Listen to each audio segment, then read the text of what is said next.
आपल्यासोबत भाजपचे नेते संजय केनेकर आहेत. भाऊ, अयोध्येच्या चोरी प्रकरणाचा मुद्दा गाजतोय आणि यावरूनच आता उद्धव ठाकरे एक आंदोलन करणार आहेत आणि रामरक्षा आंदोलन ते राज्यव्यापी आंदोलन ते करणार आहेत. याच्याकडे कसं बघता आपण? खरं तर मला निश्चितच कीव येते. त्यांच्यावर आता साधारणतः मोठे आघात होत आहे.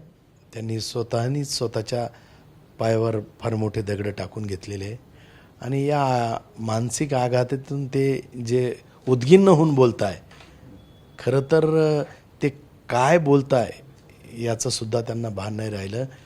ज्या अयोध्यामध्ये श्रीराम जन्मभूमीची खरं तर 500 वर्षापासून जे श्रीराम जन्मभूमीचा निकाल भारतीय जनता पार्टीनं लावला, त्यांनी जो आरोप केला त्या आरोपामध्ये अयोध्या, श्रीराम जन्मभूमीची अयोध्या आणि कोट्यवधी राम भक्ताचा अपमान ते करत आहे. आणि त्यामुळे निश्चितच हा अपमान खरं तर आता त्यांनी करू नये, कारण आता त्यांनी राम भक्ताला भजावं, आता ती वेळ आलेली आहे. आणि तरी ते अशा पद्धतीनं वक्तव्य करून कुठंतरी राम भक्तांच्या भावनेला ठेच पोहोचत आहे आणि त्याच्यामुळे निश्चितपणे हे त्यांच्या उद्गिन्नतेचं लक्षण आहे. त्यांनी पुन्हा एक गंभीर आरोप केला आहे की हा जो पैसा आहे चोरीचा हा भाजप पक्षपोढीसाठी वापरते, असे गंभीर आरोप केला आहे. खरं तर मला दुर्दैव वाटतं. प्रभू रामचंद्राचं नावाचं त्यांना हे घ्यावं लागतं, लोकांमध्ये संभ्रम निर्माण करण्याकरता आधार घ्यावा लागता. प्रभू रामचंद्राला चं नाव कशासाठी घ्यावं हेही त्यांना लक्षात येईना.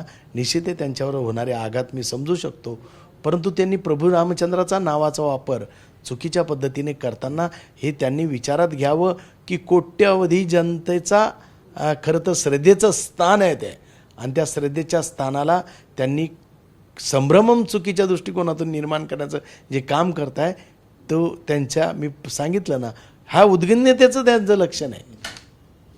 त्यांचेच नेते आहेत संजय राऊत, ते असं म्हटलेत की जसं मुंबईचं अंडरवर्ल्ड आहे त्याचप्रमाणे अयोध्येमध्येही भाजप शासित अंडरवर्ल्ड तयार झालेलं आहे आणि तिथे दरोडा पडलेला आहे म्हणून. संजय राऊतवर बोलणं म्हणजे मूर्खावर बोलणं आहे. काय करणार, किती बोलायचं याच्यावर? हा पागल झालेला व्यक्ती आहे. हा कधी काय हा रोज रात्री झोपताना सुद्धा हा सातत्याने बडबडत असेल आणि त्याच्यामुळं या व्यक्तीमुळं अख्खी शिवसेना डुबली. आणि त्याच व्यक्तीच्या मार्गदर्शनावर उद्धव ठाकरे चालता, हे दुर्दैव आहे या पक्षाचं. की बाळासाहेबांना किती वेदना होत असेल या संजय राऊतमुळं आणि उद्धव ठाकरेंनी वापरलेल्या वक्तव्यामुळे बाळासाहेबांना वरती खूप वेदना होत असेल. आणि त्यामुळे बाळासाहेबांवर प्रेम करणारा, शिवसेनेवर प्रेम करणारा एक मोठा वर्ग आहे. आज तो खरं तर यांच्या मानसिकतेवर विचार करण्याला लागलेला आहे. आणि त्यामुळे निश्चितच राऊतावर बोलणं म्हणजे एखाद्या पागलावर बोलणं आहे. आणि त्यामुळे त्याच्यावर बोलण्याची हे काही नाही, ही एक कॅसेट आहे बडबड, पागलल्याचे बडबड करणाऱ्याची. आणि त्यामुळे निश्चितपणे यांनी काही आरोप करू द्या, नागरिक संभ्रमित राहणार नाही. नागरिकाला खऱ्या अर्थानं हा महाराष्ट्र गतिमान करण्याचं काम, हा महाराष्ट्र विकासोन्मुख करण्याचं काम माननीय या राज्याचे मुख्यमंत्री देवेंद्र फडणवीस यांनी केलेलं आहे. आणि निश्चितपणे ते ज्या पद्धतीने महाराष्ट्राला विकासाकडे नेत आहे, त्यामुळं जो खऱ्या अर्थानं विश्वासार्हता भारतीय जनता पार्टीची देवेंद्रजींनी दिवसेंदिवस वाढवत आहे.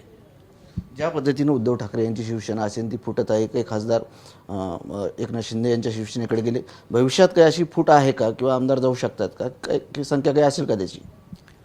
खरं तर ज्या पद्धतीने त्यांची वाटचाल चालू आहे, संजय राऊत, उद्धव ठाकरेच्या जागी संजय राऊत कॅप्टन झालेला दिसतो. आणि मूर्खाच्या हाती जेव्हा सत्ता जाती तेव्हा कोण थांबेल हो. आणि त्यामुळे निश्चितपणे यांच्या मागे हे दोघंच राहतील. आणि दोघाला खरं तर हे दोघंच राहणार आहे शेवटच्या ह्याच्यात, उद्धव ठाकरे आणि संजय राऊत. आणि त्या संजय राऊत शेवटी यालाही डुबून टाकणार आहे. त्यामुळं या पागलाच्या नादी लागून शिवसेना संपल्यानंतर उद्धव ठाकरे संपतील. निश्चितपणे यांच्या मागे कोण येणार आहे? आता राहिले सायलेसुद्धा निघून जातील, ती वेळ आलेली आहे आणि ते निघतील. कारण हे पागलासारखे वक्तव्य करतात, भान नसल्यासारखं श्रीराम जन्मभूमीच्या अयोध्येवर वक्तव्य करतात. कोट्यवधी रामावर विश्वास असलेल्या कोट्यवधी भक्तांचा अपमान करतात. कसे शिवसैनिक यांच्या मागे राहतील? हो, मौलानाच्या विचारानं तयार झालेली ही माणसं आता बाळासाहेबांचा वैचारिकतेचा सातत्याने अपमान हे करतात. कसा खरा शिवसैनिक यांच्या पाठीमागे राहील? आणि त्यामुळे रोज बाळासाहेबांच्या विचाराचा, बाळासाहेबांच्या वैचारिक अधिष्ठानाचा अपमान आणि बाळासाहेबांच्या विचाराला पायदळी तुडवण्याचं काम रोज चालू असल्यामुळे कदापिच कोणताच शिवसैनिक राहणार नाही. हे दोघे शिल्लक राहणार आहे. नक्कीच हे होते भाजपचे नेते संजय केनेकर. कॅमेरामॅन अमित आडेसह संजय सर्वोदय, TV9 मराठी, छत्रपती संभाजीनगर.